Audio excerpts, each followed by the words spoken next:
Hello friends, back to the music again. আপনাদের নিশ্চয়ই মনে আছে আমি নোভা ব্যান্ডের আহ্বান অ্যালবামের উপর পুরো অ্যালবামের উপরই রিভিউ করছি একটা। তো ট্র্যাক নাম্বার 4 পর্যন্ত রিভিউটা হয়েছে, রিভিউটা জারি থাকবে। নেক্সট আমি সেই ভিডিওগুলোর দিকে যাব, কিন্তু আজকে আমি অন্য একটা ব্যান্ডের রিভিউ নিয়ে এসেছি। এই ব্যান্ডটার নাম হচ্ছে রক অ্যান্ড অ্যাপ, অর্থাৎ রক অ্যান্ড অ্যাপিটাইজার্স। চেনা চেনা মনে হচ্ছে নামটা। ও আর তো আমারই ব্যান্ড। ওই ব্যান্ডের আমি second line lead vocalist and guitarist. আমার সাথে এছাড়াও ওই ব্যান্ডে মেম্বার হিসেবে কাজ করেছিল আব্দুর রহিম ফাহাদ, সংক্ষেপে ARF, এবং as a guest bass guitar player, acoustic guitar, এই বেস গিটারের মতো করে কিছু একটা বাজানো হয়েছে, সামির রহমান সামি।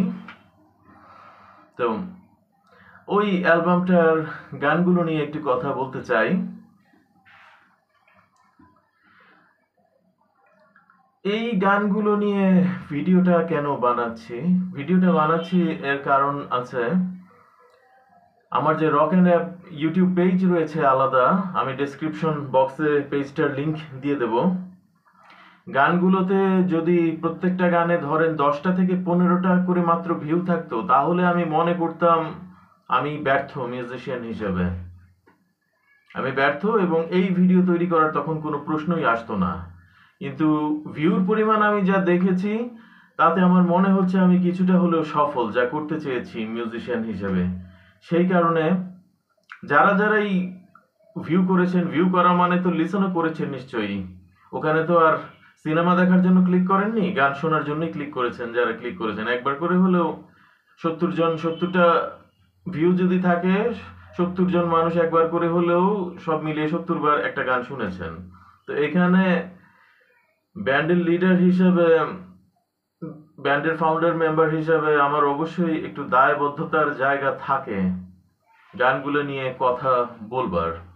আর সেই রিভিউতে যাওয়ার আগে ছোট্ট করে একটা রূপক অর্থে গল্প বলি আপনাদেরকে। সাপোজ আমার একটা বন্ধু হয়েছে যার নাম সুমন্ত। আমি থাকি মোহাম্মদপুরে, সুমন্ত থাকে ধানমন্ডিতে। সুমন্তের সাথে আমার প্রায় ফোনে আলাপ হয়, গল্প স্বল্প হয়, হৃদ্যতা হয়। কথায় কথায় সুমন্তও ব্যান্ড সঙ্গীত পাগল মানুষ। কথায় কথায় একদিন সুমন্ত আমার কাছ থেকে জানতে পারলো আমার নিজস্ব লেখা সুর করা গান আছে 4টা, যেটা আমার 26 বছর অ্যাওয়েটেড, যেটা কাজ বন্ধ হয়ে গিয়েছিল 26 বছর আগে, সেই 26 বছর পরে অ্যালবামটার 4টা গান রিলিজ পেয়েছে। সুমন্ত ফোনে খুব উচ্ছ্বসিত হয়ে গেল যে দাঁড়াও বন্ধু, আমি আসছি, আমি বাসায় এসে আমি তোমার সাথে গানগুলো শুনবো, তোমার সাথে বসে পিসিতে বা ল্যাপটপে তোমার সাথে আমি গানগুলো শুনবো। তো বুঝতেই পারছেন বন্ধুত্বের চমৎকার বন্ডিংস একটা। কিন্তু কিন্তু কিন্তু এই বন্ডিংস এর মাঝে কিভাবে কিন্তু এসে যায় সেটা বলছি। সুমন্ত তার বাইকে উঠলো, পথে আসতে আসতে সুমন্তর সাথে দেখা হলো হাশেম এবং কাশেমের সাথে। এই হাশেম আর কাশেমরাও সামহাও হয়তোবা ফেসবুক ফ্রেন্ড লিস্টে আছে, চেহারায় চেনা জানা আছে। হাশেম আর কাশেমরাও সামহাও সুমন্তর সাথে পরিচিত। হাশেম ও কাশেমকে দেখে সুমন্ত তার বাইকটা একটু দাঁড় করালো, একটু আলাপচারিতা হলো তিনজনের মধ্যে। আফটার অল পরিচিত। এই আলাপচারিতার ফাঁকে ফাঁকেই তালাতের নামটা কমন পড়লো। হাশেম কাশেম বলল, তালাত? ও আচ্ছা আচ্ছা, হ্যাঁ চিনি তো। আপনি কিভাবে চেনেন? স্বাভাবিকভাবেই কথা এগুতে থাকলো তালাতের ব্যাপারে। সুমন্ত বলল, তালাত তো ব্যান্ড সিঙ্গার, ও গান করে নাকি, ওর অ্যালবাম নাকি 26 বছর পর রিলিজ পেয়েছে। হাশেম কাশেম তখন সুমন্তকে বলল যে আরে ধুর মিয়া, ফালতু, তালাত একটা ক্লাউন, 16 বছর বয়সে আমাদের সাথে স্কুলে ইয়ার 1997 এসএসসি পাস করছে, তখনও যেমন ক্লাউন ছিল এখনো সেই রকম ক্লাউন। আমাদের পরিচয় জানেন? আমাদের মধ্যে একজন প্রথিতযশা লিড গিটারিস্ট সেই স্কুলের, আর একজন প্রথিতযশা মেটাল সিঙ্গার। সারা স্কুল কাঁপতো, পরে আমরা মিডিয়াও কাঁপাইছি আমাদের গান বাজনা দিয়ে। কোথায় তালাত ঠালাত নিয়ে আসেন? জিজ্ঞেস করে দেখেন তো আমরা মিথ্যা কথা বলতেছি কিনা। এখানে কিন্তু সুমন্ত ভরকে গেল। সুমন্ত তখন চিন্তা ভাবনা করবে এমন একটা মানুষের সাথে কি আর ফ্রেন্ডশিপটা কন্টিনিউ করা উচিত? কারণ হাশেম কাশেম তো নিজেদের যোগ্যতার পরিচয় যেটা দিয়েছে এবং লিঙ্ক হিসাবে যে জায়গাগুলোর কথা বলেছে সেগুলো তো আমি স্মার্টফোনে মিলিয়ে দেখছি, হ্যাঁ ওরা তো ঠিকই বলেছে, ওরা তো ভালো মিউজিশিয়ান, ওরা কি আর মিথ্যা কথা বলবে নাকি? এখানে কিন্তু মাই ফ্রেন্ডস, স্ক্রিনের ওই পাশে যারা আমাকে এখন দেখছেন তাদেরকে বলছি, তালাতের সাথে সুমন্ত বন্ধুত্বটা কিন্তু এইভাবে ঘটনাচক্রে নষ্ট হয়ে গেল। নামগুলো হাশেম কাশেম সুমন্ত রূপক অর্থে নামগুলো ব্যবহার করলাম, কিন্তু এইগুলো আমার জীবনে নিজের চোখে দেখা বাস্তবতা, এগুলো কিন্তু ঘটে, এগুলো বানোয়াট কাহিনী নয়। আর কেন ঘটে সেটাই আমি আমার বিস্তারিত আলোচনায় গানগুলো নিয়ে যে আলোচনা করব, 4টা ট্র্যাক রক অ্যান্ড অ্যাপিটাইজার্সের, এই 4টা ট্র্যাকের আলোচনা করতে গেলেই আপনারা বুঝতে পারবেন। সত্যি কথা মাই ফ্রেন্ডস, গানগুলো ভালো হয়নি, একদমই আপ টু দা মার্ক কি আমি বলবো পাস মার্ক পাওয়ার মতো হয়নি গানগুলো। এই পাস মার্ক পাওয়ার মতো যে হয়নি এইটুকু যে আমি বুঝি, সেটা হয়তো হাশেম কাশেম বুঝবে না। হাশেম কাশেমের ধারণা he is a clown, clown ক্লাউনের মতো কাজই করেছে, ক্লাউন হয়তো না বুঝেই গানগুলো তৈরি করে ফেলেছে। সো এই ধরনের চিন্তা ভাবনা তালাত রহমানকে নিয়ে যারা করে এবং তালাত রহমানের নতুন বন্ধুদেরকে যারা কুপথে বা বিপথে পরিচালিত করার একটা প্রয়াস রাখে, তাদের জন্য এইরকম একটা ভিডিও অবশ্যই তৈরি করা প্রয়োজন মনে করছি আমি। যে মিউজিক কি আমি বুঝে করেছি, সোজা বাংলায় কথা বলি এখন, মিউজিক কি আমি বুঝেই করেছি না বুঝে করেছি? সো ঢুকে যাই গানগুলোর আলোচনায় মাই ফ্রেন্ডস। যারা আমার শ্রোতা আর বিশেষ করে যারা মিউজিক অল্প স্বল্প একটু বেশি বোঝেন, ব্যাকগ্রাউন্ডে অতীতে হয়তো কখনো গানের কোর্স করার যাদের অভিজ্ঞতা রয়েছে, পরবর্তীতে অন্য লাইনে চলে গিয়েছেন কিন্তু একটা সময় পর্যন্ত সঙ্গীতের সাথে সংযুক্ত ছিলেন, সেই রকম যারা আমার বন্ধুরা আছেন তারা এই ভিডিওটা দেখলে আজকে ইন্টারেস্ট পাবেন, ভালো লাগবে। তো রক অ্যান্ড অ্যাপিটাইজার্স এর ব্যাপারে আমি আমার এই ইউটিউব চ্যানেলের পূর্ববর্তী একটা ভিডিওতে অলরেডি বলেছিলাম যে অল্প সময় হাতে নিয়ে কোনো কাজ আসলে সুন্দর হয় না। আজকে সেই ভিডিওটারই বলতে পারেন একটা ইলাবোরেট ভার্সন। আজকে এটা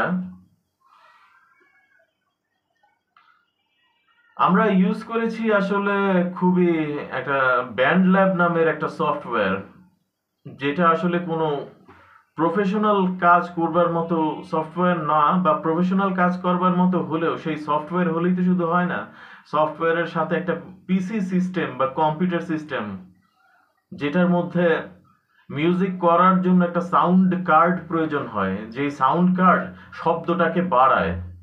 প্রত্যেকটা গানের ভলিউমটা এমন থাকতে হবে যে আপনারা বাজাবেন, আমাদের গানগুলো খেয়াল করে দেখবেন একটু বাড়িয়ে দিলে কিন্তু সেটা ক্র্যাক হয়ে যাচ্ছে, মানে মিউজিকটা আর ক্লিন থাকছে না, হেইজি হয়ে যাচ্ছে, সামান্য হেইজি হয়ে যাচ্ছে।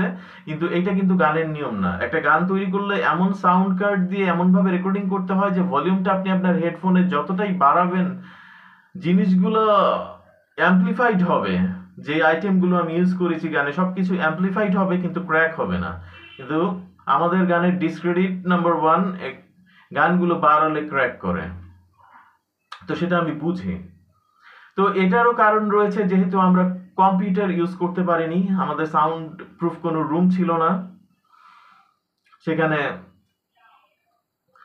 শুধু একটা সফটওয়্যারই সেখানে যথেষ্ট না। তারপরও এখানে আমি পুরো ক্রেডিট এখানে দেব রেকর্ডিং গত যে ব্যাপারটা, এখানে পুরো ক্রেডিট আমি আমার রিলেটিভ ফাহাদকে দেব, কারণ ও ছাড়া সম্ভবই ছিল না। সত্যি কথা, গানগুলো বাক্সবন্দি হয়েই থাকতো, আপনাদের চোখ পর্যন্ত কান পর্যন্ত পৌঁছাতো না।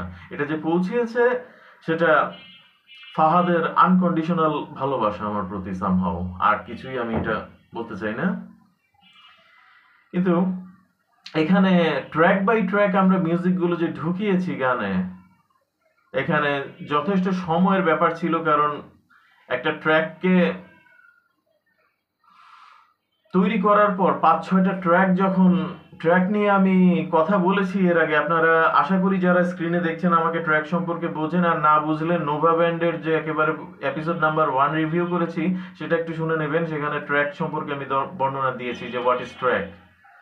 সো এই 5-6টা ট্র্যাক যখন একটা রেকর্ডিং, একটা গানে আমি ঢুকাবো, এই ট্র্যাকগুলোর একটার সাথে আরেকটার সাউন্ডের ব্যালেন্স, শব্দ প্রকৌশল, মার্জিন, স্কেল এটসেট্রার অনেক কিছু ব্যালেন্সের ব্যাপার স্যাপার থাকে। এই ব্যালেন্স এক রাতের মধ্যে করা সম্ভব না, করলে সেটা একটা গোজামিল হবে। এই ব্যালেন্স অন্তত এক একটা গানের ব্যালেন্স 3 দিন করে করা উচিত। সাউন্ড ব্যালেন্স, যে কোনটা কমালে ভালো লাগছে, কোনটা বাড়ালে ভালো লাগছে, এভাবে জ্যামিতিটা বুঝতে হয়, অঙ্কটা বুঝতে হয়। সেই বুঝ আমার আছে, কিন্তু সেই বুঝ আমার থাকলেও সেই সময় আমি পাইনি, কারণ আমাদের টাইম খুব লিমিটেশন করে দেওয়া হয়েছিল। যেমন একটা গানের কথা বলি, বিষণ্ণ প্রহর। এই গানটা তো আমাদের ব্যান্ডের ফর্মার ভোকালিস্ট শামীম ভাইয়া নিয়ে আমি প্রচুর কথা বলেছি। শামীম ভাইয়া সংক্রান্ত একটা ভিডিও আমি আমার আজকের এই ভিডিওর নিচে ডেসক্রিপশন বক্সে অ্যাটাচ করে দিব, শামীম ভাই সম্পর্কে যেন আপনারা জানতে পারেন।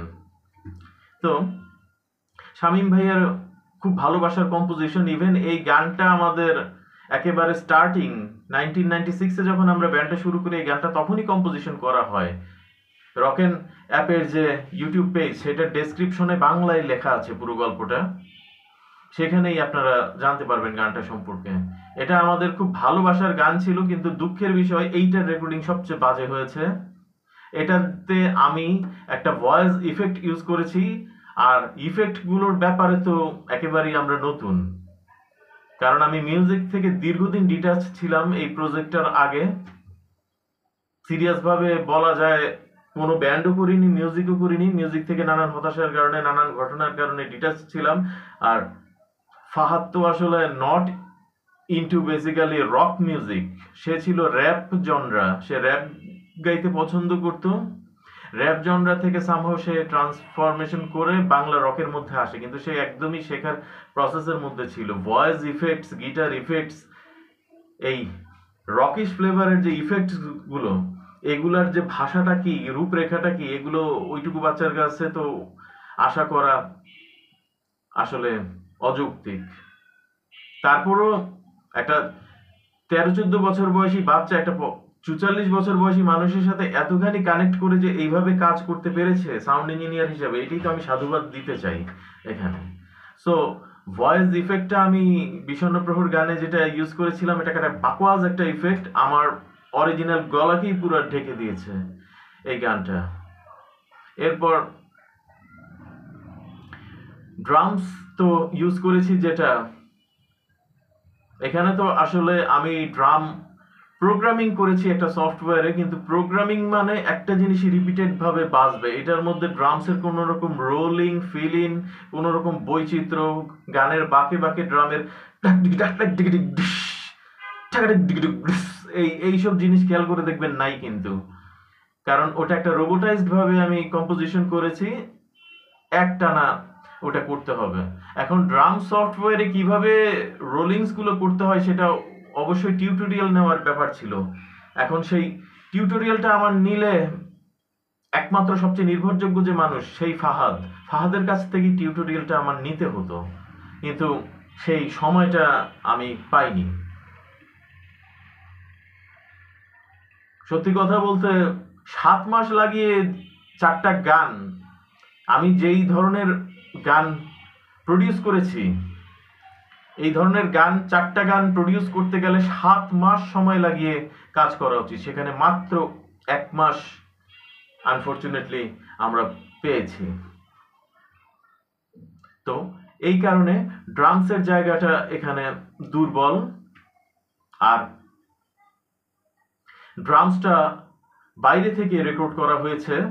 মোবাইল ফোন, দুটো অ্যান্ড্রয়েড ফোনই ছিল আমাদের কাছে কম্পিউটার না থাকলেও, কিন্তু মূল সমস্যা হয়ে দাঁড়ালো দুটো অ্যান্ড্রয়েড ফোনে অ্যাট এ টাইম ট্র্যাকটা যে কাজ করব সেখানে টাইম লেন্থ মিল ছিল না, 1 সেকেন্ডের হেরফের হয়ে যাচ্ছিল সবকটা গানে। এই কারণে দুটো মোবাইলে কিভাবে অ্যাট এ টাইম একটা গানের প্রজেক্ট কাজ করা যায় এই বিদ্যাটা হয়তো রিসার্চ করলে জানা যেত, কিন্তু ফাহাদ সেই সময়টা পায়নি, এই রিসার্চটা করার বেচারা সময়টা পায়নি। এই কারণে ড্রামসটা আমাদেরকে একটা সাউন্ড বক্সে বাজিয়ে, সেইটা মোট কথা দুটো মোবাইল ফোন ইউজ হয়েছে, একটা মোবাইল ফোন থেকে ড্রামসটা বেজেছে, সেই ড্রামসটাকে রেকর্ড করব, প্রজেক্ট রেকর্ড করেছি যেই মোবাইল ফোনে, সেই মোবাইল ফোনে ড্রামসের ট্র্যাকটা নেওয়া হয়েছে। এবং ওইভাবে অ্যানালগলি ট্র্যাক নেওয়া মানে বাইরের অনেক নয়েজ টয়েজ ঢুকে গেছে গানে। তো নয়েজ ঢুকে গেছে, আর যেহেতু ওইভাবে বাইরে থেকে একটা ফাইল নিলে সেখানে সাউন্ড ইঞ্জিনিয়ারিং করতে গেলে সেই ট্র্যাকটার উপর কিন্তু সেই স্বাধীনতাটুকু থাকে না। যেই স্বাধীনতাটুকু আমি যেই মোবাইল ফোনে রেকর্ডিংটা করছি, গানে ট্র্যাকগুলো জড়ো করছি, সেখানে বিল্ট ইন ড্রাম সফটওয়্যারে যদি আমি কাজ করতাম, সেখানে ড্রামসের সাউন্ড এবং ড্রামসের সত্যি কথা বললে পরিপূর্ণ ড্রামিং একটা গানের, যেটা বলতে আপনারা যেটা বোঝেন সেই জিনিসটা আপনাদেরকে দিতে পারতাম, যেটা এইভাবে বাইরে থেকে অন্য একটা সাউন্ড বক্স থেকে নেয়ার কারণে যেটা করতে পারিনি। ড্রামসের ব্যাপারটা গেল। বেস গিটারের ব্যাপার তো অ্যাকোস্টিক গিটারে বাজিয়েছে, সেও খুব বিজি মানুষ যে বাজিয়েছে আমাদের সাথে, এইটুকু যে করেছে সেটার জন্য কৃতজ্ঞতা জানাই তাকে, কারণ পড়ালেখা নিয়ে তার চাপ আরো বেশি, কারণ সে বয়সে ফাদার চেয়ে বড়।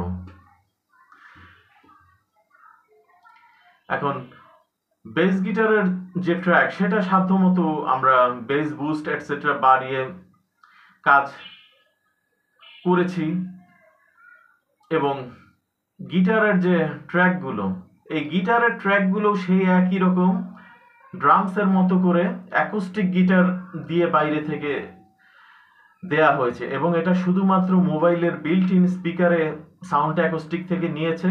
ফাহাদ অবশ্য সর্বতভাবে চেষ্টা করেছে প্রত্যেকটা ট্র্যাকে যেন সাউন্ড প্রুফ করা যায়, যেই জিনিসটা আমি ঢোকাচ্ছি প্রত্যেকটা জিনিসকে সে সাধ্যমতো যতটুকু সে জানে বিদ্যাটা মাথা কাটিয়ে সাউন্ড প্রুফ করার চেষ্টা করেছে, কিন্তু সীমাবদ্ধতা তো একটা আছে।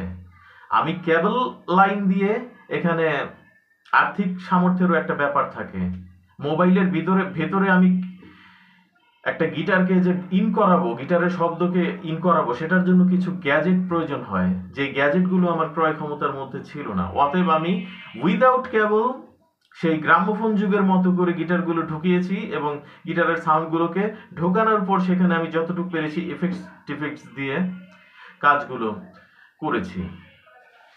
তো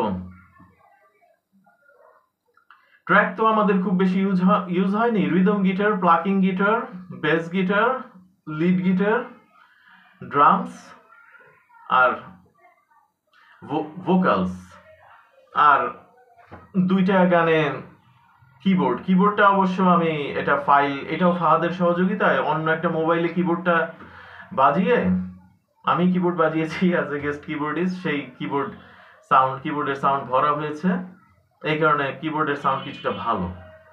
তো ব্যাপারটা সত্যি কথা ইনশর্ট বলতে গেলে, এটা বিষণ্ণ প্রহর গানের কথাই বলেন, তারপর অব্যক্ত গানটার কথাই বলেন, অদেখা মেয়ে গানটার কথাই বলেন, আর আজও নামে সন্ধ্যা শ্রদ্ধেয় হ্যাপি আখান স্যারকে নিয়ে যে ওনার স্মৃতির উদ্দেশ্যে যে গানটা করেছি, এই গানটার কথাই বলেন, সব গানে একটা ব্যাপারই কমন, কিছু শব্দ আমাদের বাইরে থেকে ধারণ করতে হয়েছে। এই বাইরে থেকে ধারণ করার কারণে বাইরের সেই শব্দগুলোকে আমরা ট্র্যাকের মধ্যে এনে সেটার মধ্যে যে সাউন্ডের জ্যামিতিটা আঁকবো বা ব্যালেন্সটা করব, সেখানে আমাদের পারিনি, আমরা অপারগতা কাজ করেছে। কারণ একটা রেকর্ডিং সফটওয়্যারের ভেতরে যদি কোনো কিছু ক্রিয়েট করা যায়, একটা ট্র্যাক ক্রিয়েট করা যায়, সেটাতে সাউন্ড বাড়ানোর অনেক স্বাধীনতা থাকে, সাউন্ডটাকে অ্যাম্পলিফাই করার এবং নিট অ্যান্ড ক্লিন করার। যেই স্বাধীনতাটা বাইরে থেকে কোনো শব্দ ধারণ করলে যেই স্বাধীনতাটা আমরা পাইনি, কারণ বাইরের শব্দগুলোকে আমরা যখনই সাউন্ড অ্যাম্পলিফাই করতে গিয়েছি তখনই দেখা গেছে আরেকটা যে ট্র্যাক সেটা ক্ষতিগ্রস্ত হচ্ছে, সেটার সাউন্ড লেভেল নিচুতে পড়ে যাচ্ছে। অর্থাৎ ট্র্যাকগুলার প্রত্যেকটার ক্ষেত্রে যেই সুবিচারটা করা প্রয়োজন, যেই সুবিচারটা করে গানগুলো কম্পোজ করলে আপনাদের কানে পৌঁছালে, যখন আপনার যদি মানে যে সময় আপনারা বলতে পারতেন যে না, গানের মতো গান হয়েছে, আসলে সেই সুবিচারগুলো প্রত্যেকটা ট্র্যাকের ক্ষেত্রে আমরা করতে পারিনি। আর ভোকাল যে দিয়েছি সেটা তো কোনো রকম মাইক্রোফোন ছিল না, আরেকটা মোবাইলের বিল্ট ইন মাইক্রোফোন যেটা, সেটার মধ্যে ভয়েসটা অনেক কষ্টে দেওয়া হয়েছে। কারণ ট্র্যাকটা শুনে সত্যি কথা, এতগুলো ইনস্ট্রুমেন্ট যে বাজিয়েছি, বা আমার সাথে আরেকজন যে বাজিয়েছে, বা আমি যে গান গেয়েছি, বা ফাহাদ যে গান গেয়েছে, সত্যি কথা বলতে আমাদের উচিত ছিল কি অরিজিনাল ট্র্যাকটা শুনে শুনে হেডফোনে তারপর ভয়েসটা দেয়া। কিন্তু এই কাজটা করতে গিয়ে আমরা দেখলাম যে আরেকটা মোবাইলে যে আমরা গানটা শুনে শুনে সেকেন্ড মোবাইলে ভয়েসটা দিব, সেটা আমরা পারছি না। কারণ 1 সেকেন্ডের টাইমের একটা ল্যাপস থাকছে, হেরফের থাকছে, এবং এইভাবে আমরা করতে গিয়ে ব্যর্থ হয়েছি। আমরা দেখি মূল জায়গাতে মিউজিকটার সাথে, আমরা তো আগে মিউজিকটা তৈরি করেছি, ভয়েসদের কাজ করেছি আমরা একদম শেষে, তো মিউজিকটার সাথে বাজনাগুলোর সাথে দেখা গেছে তখন ভয়েসটা বেতালা হয়ে যাচ্ছে, রিদমে মিলছে না, ট্র্যাকে মিলছে না। সো এটা করতে গিয়ে আমরা তখন চিন্তা করলাম যে না, এভাবে তো হবে না, কি করা যায়। আমি তখন একটা জিনিস বের করলাম যে আচ্ছা, মেট্রোনমটা তো গানের ঠিক আছে, কারণ রিদমগুলা যেহেতু আমি কম্পোজ করেছি 4টা গানের রিদম সেকশন বা ড্রামিং যেটা আপনারা শুনতে পেয়েছেন, ওটা তো একটা মেট্রোনমে গেছে। সেই মেট্রোনমটা বা সেই রিদমটা কানের কাছে রেখে গানটা করা যায় কিনা সেটা চিন্তা ভাবনা করে ভয়েসটা আমি সেইভাবে দিয়েছি।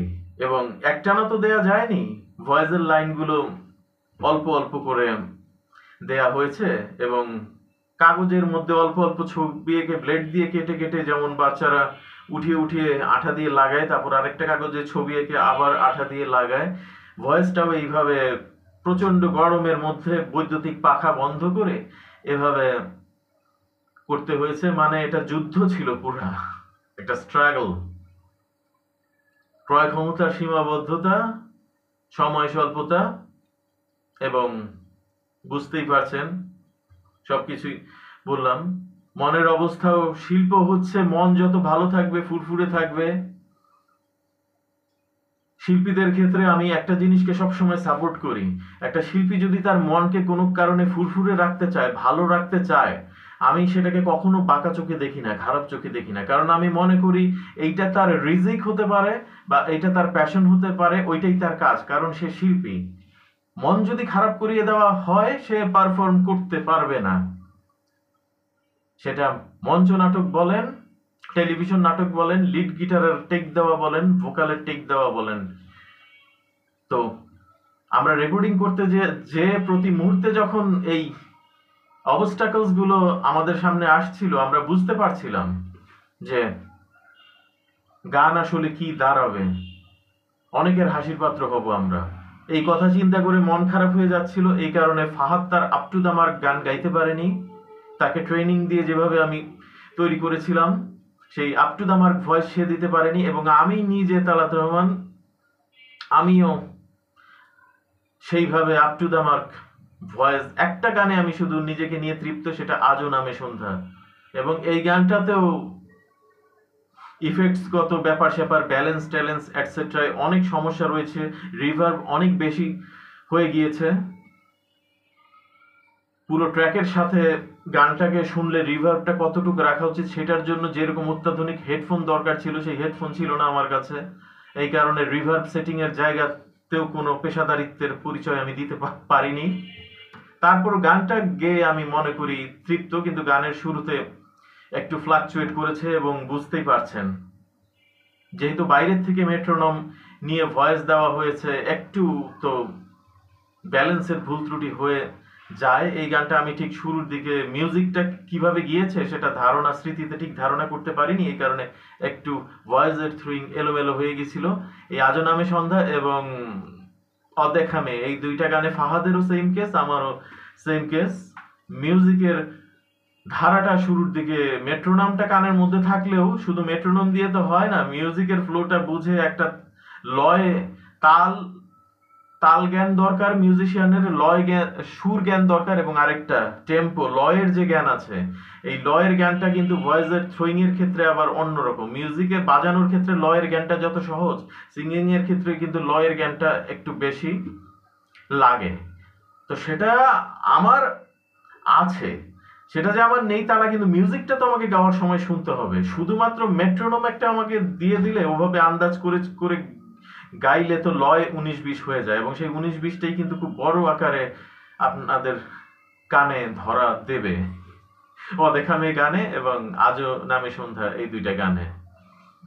আর এছাড়া বাকি তো সাধ্যমতো আমরা ওভারঅল সবকিছুই করেছি যতটুকু সীমিত সময় পেয়েছি। আজও নামে সন্ধ্যা গানে সময়ের অভাবে প্লাকিং এর ট্র্যাক ফেলে দিতে হয়েছে। ফাহাদ খুব রাগ করেছিল আমার সাথে যে আপনি এইটা কি করলেন খালু। প্লাকিং এর ট্র্যাকটা করতাম আমি আসলে নানান দিক চিন্তা করে, ওর কষ্টের কথা চিন্তা করে আমি শিফট সীমিত করেছিলাম। প্লাকিং এর জন্য যে সময়টুকু একটা দিন বাড়তি দিতে হতো, কারণ সে আমাকে প্রতিদিন বড়জোর 1 থেকে 1.5 ঘন্টা সময় দিতে পেরেছে, কারণ তার যথেষ্ট ব্যস্ততা ছিল পড়ালেখা নিয়ে, আদার্স অনেক প্রবলেম ছিল, স্ক্রিনে সবকিছু আমি বলতে চাই না। তো তারপরও সে ওইটুকু বাচ্চা ছেলে, সে প্লাকিং এর অভাবটা সেও অনুভব করেছে। তো সে একটু রাগ করেছিল আমার সাথে। আমি বলেছিলাম যে থাক, সব গানে তো প্লাকিং আছে, একটা গানে প্লাকিং ছাড়াই করি, কারণ গানগুলো এবং ইন্টারনেটের ট্রেমেন্ডাস সমস্যা তো আছেই। ওই মাসটায় কি হয়েছিল আমি জানি না, ইন্টারনেট লাইন বারবার স্লো হয়ে যাচ্ছে, বারবার লোডশেডিং হচ্ছে, এই ধরনের একটা সমস্যা ওই মাসটা জুড়েই চলছিল। 2024-এর সেপ্টেম্বরের কথা বলছি আমি, সরি 2023-এর সন তারিখ বলতে গিয়ে আমাকে একটু ক্ষমা করে দেবেন আপনারা। বারবার আমি সন তারিখ বলতে গিয়ে খুব ভুল ত্রুটি করি সবসময়, আমার আগের ভিডিওগুলোতেও এটা করেছি, এটা ঠিক না, উচিত না আসলে। যাই হোক, 2023-এর সেপ্টেম্বর মাসে রেকর্ডিং সেশনটা আমাদের চলেছে এবং লোডশেডিং বলেন, ইন্টারনেট লাইন স্লো হয়ে যাওয়া বলেন, অনেক রকম সমস্যা সে সময় ফেস করতে হয়েছে। এই কারণে আজও নামে সন্ধ্যা গানের প্লাকিং এর ব্যাপারটা আমি বাদই দিয়েছি। সো এই 4টা গানের রিভিউ তাহলে এটাই ছিল মাই লিসেনার ফ্রেন্ডস। বাট এত কিছুর পরও আসলে কৃতজ্ঞতা জানানোর আমার ভাষা নেই। আমি এক একটা গানের যে পরিমাণ ভিউ দেখেছি, এতগুলো মানুষ এই আজে বাজে রেকর্ডিং তারপর যে শুনেছেন, আসলে এই কারণে আমি যে মাঝে মাঝে এসে স্ক্রিনে বলি আমি তালাত রহমান মিউজিশিয়ান বা আমি তালাত রহমান সিঙ্গার। সত্যি কথা বলতে এতগুলো ভিউ না থাকলে আমি নিজেকে না মিউজিশিয়ান বলা ছেড়ে দিতাম, সিঙ্গার বলাই ছেড়ে দিতাম, কিন্তু এখনো যে বলি আপনাদের জন্যই বলি মাই ভিউয়ার্স। আপনারা শুনেছেন, আমি কৃতজ্ঞ। তো আমার এই সঙ্গীত আড্ডায় এতক্ষণ পর্যন্ত যারা ছিলেন, জয়েন করেছিলেন, সবাইকে থ্যাঙ্কস। তালাত রহমান খান, তাহলে আজকে এতটুকুই, পরবর্তীতে আবার দেখা হবে। আলবিদা, ভালো থাকবেন সবাই।